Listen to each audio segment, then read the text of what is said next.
Cette histoire m'amène à te faire cette petite vidéo. J'étais là quand une dame me dit, Madame, j'ai 2 enfants, mais je fais tout ce que je peux, coûte que coûte, pour atteindre mon objectif, pour ne plus survivre avec mes enfants. Mais tout le temps, je suis confrontée à des difficultés. Et je lui ai expliqué ceci, que je suis sûre qu'il va t'aider. Si vraiment tu fais partie de ces personnes qui font tous les efforts nécessaires pour atteindre un objectif donné, qui s'investissent à fond pour atteindre des objectifs, pour atteindre un idéal, mais qui se rencontrent ou se confondent tout le temps à ce qu'on appelle des obstacles, des difficultés. Alors, à chaque fois, quand tu cours derrière quelque chose, elle te fuit. C'est un principe de la vie. Tu crées énergétiquement ce qu'on appelle des résistances. Parce que quoi? Lorsque tu cours derrière une chose, la conscience derrière veut dire quoi? Je n'ai pas ça. Je n'ai pas cette chose-là. Et parce que tu n'as pas cette chose, tu vas communiquer le manque avec l'univers. Et l'univers va tout le temps t'envoyer ce qui correspond à ta conscience qui est liée à la conscience du manque. Raison pour laquelle quand les gens disent « je cherche l'argent, je me bats pour gagner de l'argent » et tous les jours, ce sont eux qui sont là à courir derrière l'argent. Remarquez ce qui se passe. Ils n'ont toujours pas l'argent qu'il leur faut pour vivre l'idéal qu'ils auraient aimé vivre. Parce que quoi? Ils se créent de la résistance à partir de leur conscience. Ce que tu es à l'intérieur de toi détermine ta réalité. Lorsque tu es dans la conscience du manque, tu vas tout le temps attirer des problématiques, des obstacles qui vont t'empêcher d'atteindre ton idéal parce que quoi? Tu es dans la conscience du manque. Et c'est pour ça, lorsque tu commences à comprendre ça, tu te dis, waouh, mais comment je peux avoir la conscience d'abondance? Comment je peux avoir la conscience d'argent si je n'ai pas l'argent physiquement? Comment je peux avoir la conscience que j'ai déjà ma voiture alors que je ne l'ai pas? Comment je peux avoir la conscience que j'ai déjà telle entreprise alors que je ne l'ai pas? Et c'est là que le secret se situe. Il faut revenir à une base fondamentale qu'on appelle émotion. Si tu as déjà ta voiture, si tu as déjà l'argent, quelle est l'émotion que tu vas ressentir? Quelle est l'émotion que tu vas ressentir? La première émotion qu'on ressent toujours, c'est l'émotion de la gratitude. Parce que quoi, tu vas te sentir reconnaissant. Oui, j'ai déjà l'argent. Oui, j'ai déjà ma voiture. Mais comment est-ce que tu peux ressentir cette émotion sans l'objectif que tu veux? Et c'est là que le travail doit se situer à ton niveau. Raison pour laquelle tout est lié à ton état d'esprit. Ton état d'esprit détermine ta capacité à gagner dans ce monde qui détermine ta richesse.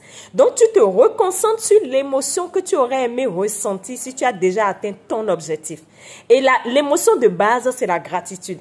Comment est-ce que je peux être dans l'état de gratitude si je n'ai pas ce que je veux? Je vais te montrer une chose que beaucoup ignorent.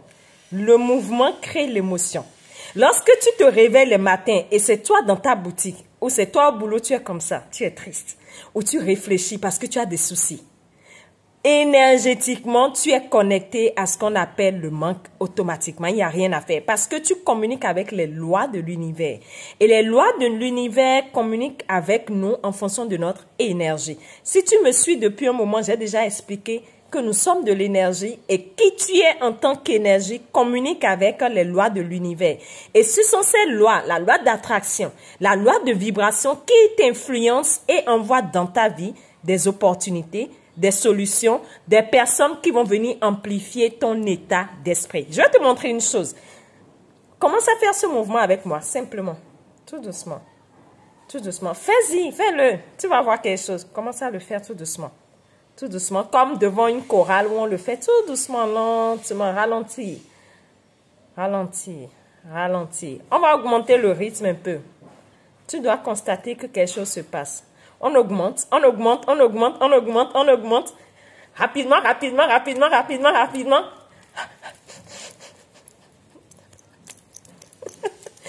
Qu'est-ce que tu as constaté quand on a augmenté le mouvement? Qu'est-ce que tu as constaté? Plus on augmente, tu vas constater que ton état change automatiquement.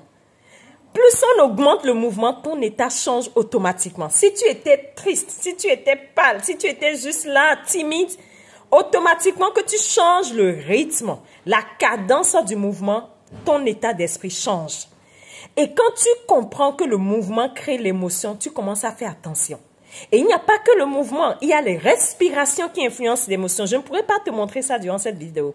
Il y a plusieurs types de respirations qui influencent tes émotions. Il y a des mouvements qui influencent tes émotions. Il y a des mouvements même à certains endroits du corps qui influencent tes émotions. Mais comment peux-tu changer ta réalité si tu ne changes pas tes émotions? Tes émotions influencent ton énergie qui influence ta communication à l'univers. Ta responsabilité à toi, c'est de changer tes émotions et d'observer comment l'univers gère ta vie. Elle t'envoie des miracles au quotidien. Et c'est pour ça que nous avons lancé le groupe d'accompagnement pour qu'ensemble, on travaille sur ces techniques de respiration, pour qu'on travaille sur ce qu'on appelle la méditation, sa capacité à se reconnecter à soi, à ressentir les choses. Parce que beaucoup sont déconnectés de leurs émotions.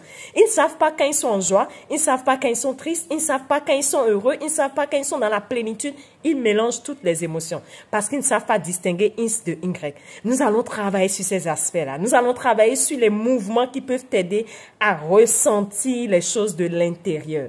Et c'est mieux, tu vas faire ce travail sur toi que tu vas commencer à changer ton quotidien. Parce que ta réalité est toujours à l'image de ton intérieur, de qui tu es, de comment tu es de façon énergétique. Ton développement personnel détermine ta vie. Et c'est pour ça, pour cet accompagnement qui va bientôt être clôturé parce que là, nous allons commencer en août prochain. Nous allons le faire en ligne avec des séances pratiques qui vont véritablement aider ces personnes. Tu as encore la possibilité de t'inscrire si tu ne l'as pas encore fait. Et pour ça, c'est à un prix forfaitaire. Que tu contactes le numéro qui est écrit en bas ou que tu cliques sur le lien en bio pour avoir plus d'informations par rapport aux conditions.